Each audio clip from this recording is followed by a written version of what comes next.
Hi my Inday! Good afternoon! Welcome to my vlog. For today's video, magluluto lang po ako ng tokwa na may black beans. Ito po ay lagi ko pong niluluto at ngayon po ay nire-request po ng aking mga anak na lulutuin ko daw po ulit itong tokwa na may black beans. Nagustuhan po kasi ito ng aking mga anak. Paborito po talaga nila itong tofu. Ayan po, mayroon pa po tayong pangalawang salang at yan, ilalagay na po natin lahat para pagkatapos po nito, ako po ay maghihiwa po ng ating mga lamas. Ayan po, maghihiwa lang po ako ng kamatis, sibuyas, at saka bawang. Kahit ano pong hiwa ay pwede po. Lagyan ko lang din po ng sibuyas. Hiwain ko lang po siya ng square-square. Ayan. Panggisa lang naman po yan. Napakasimple lang po itong lutuin at napakadali lang po talaga.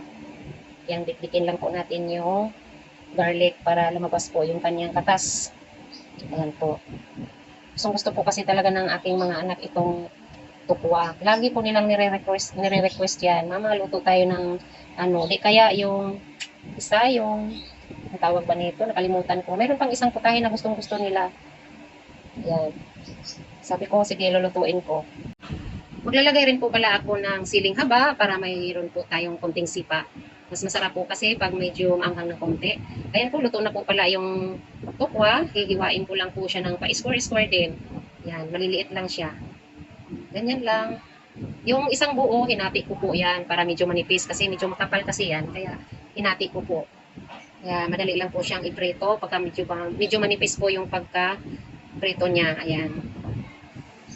Ayan, habang naghihiwa po ako ay nagpapainit na rin po ako ng kawali. Ayan po. Ayan po, nagpainit na po ako ng kawali. Maglalagay lang po ako ng kunting mantika. Ayan po, para panggisa ng ating mga lamas. Ayan, mainit na po yung ating mantika. Igigisa na po natin yung garlic. Ayan, halu-haluin lang po natin para hindi po masunog yung ating garlic.